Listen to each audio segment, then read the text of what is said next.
భక్తుల రద్దీకి అనుగుణంగా బోనాల జాతర ఏర్పాట్లు చేయాలని ఎంపీ ఈటెల రాజేందర్ అన్నారు.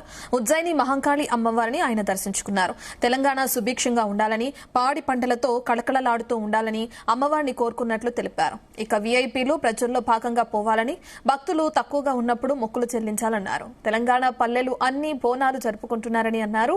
అమ్మవారి దర్శనానికి వచ్చే భక్తులకు గంటల తరబడి క్యూ లైన్లో ఉండటం వల్ల బోనం ఎత్తుకున్న వారు ఇబ్బందులు పడుతున్నారని తెలిపారు. ఇక సీఎం వస్తే భక్తులు బోనాలు ఎత్తి చూపిస్తున్నారని విమర్శించారు.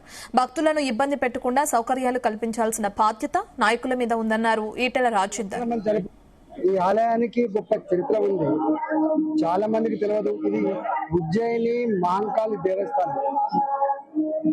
తెలంగాణ ప్రాంతంలో, మరీ ముఖ్యంగా హైదరాబాద్ నగరంలో 210 ఏళ్ల క్రితం కలరా వ్యాధితో లక్షల మంది చనిపోతున్నప్పుడు సూరటి అప్పయ్య ముదిరాజ్ ఆనాడు ఆర్మీలో పనిచేస్తూ ఉజ్జయినిలో తన డ్యూటీ పడ్డది. అక్కడ ప్రజానికమంతా కూడా ఆ ఉజ్జయిని మహంకాళి అమ్మవారిని ఏ కష్టం వచ్చినా మొక్కునే సాంప్రదాయం ఉంటుంది. కాబట్టి ఈ హైదరాబాద్, సికింద్రాబాద్ నగరంలో లక్షల మంది కలరా వ్యాధితో చనిపోతున్నప్పుడు అమ్మవారి ఆలయాన్ని ఇక్కడ ప్రతిష్ఠించుకుంటే ఈ కలరా లేకుండా ప్రజలు కూడా జీవించే భాగ్యం కలుగుతుంది అని చెప్పి భావించి 200 ఏళ్ల క్రితం ఈ ఆలయాన్ని నిర్మించింది. అందువల్ల ఈ ఆలయాన్ని ఆ సూరటి వంశం వాళ్ళే కొనసాగిస్తూ ఉంటారు.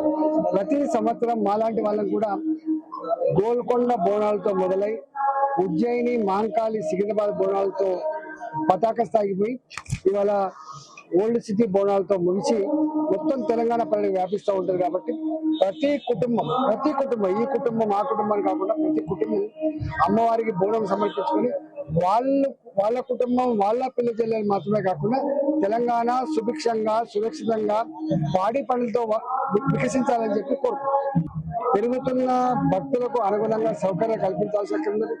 రెండోది, వీవీఐపీ ఎవరైతే ఉన్నారో ప్రజల్లో భాగంగా పోవాలి తప్ప, ఒకరు నిజంగా రావాలనుకున్నప్పుడు, మొక్కులు చెల్లించాలనుకున్నప్పుడు ప్రజలు లేనప్పుడు వచ్చి మొక్కిపోవాలి తప్ప గంటల తరబడి ప్రజల్ని లైన్లో నిలబెడితే వాళ్ళ బోనం ఎత్తుకున్న వాళ్ళు ఎండలో ఇప్పటివరకు మేము చూసినటువంటి ఈ 2-3 గంటల్లో వీఐపీలకు ఒక దర్శనం ఉంటుంది. మేము 3 గంటల నుండి బోనాలు ఎత్తుకొని నిలబడ్డాము.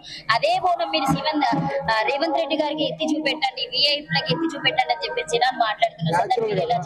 అందుకని అంటున్నా, ఇంత పెద్ద ఎత్తున కిలోమీటర్ల తరబడి క్యూ కట్టినప్పుడు ఆ బోనం ఎత్తుకున్న మహిళలు గాని, భక్తులు గాని ఇబ్బంది పెట్టకుండా బాధ్యత ఉంటుంది. కాబట్టి జనం లేనప్పుడు పొద్దున వచ్చిపోవాలి, కానీ జనాన్ని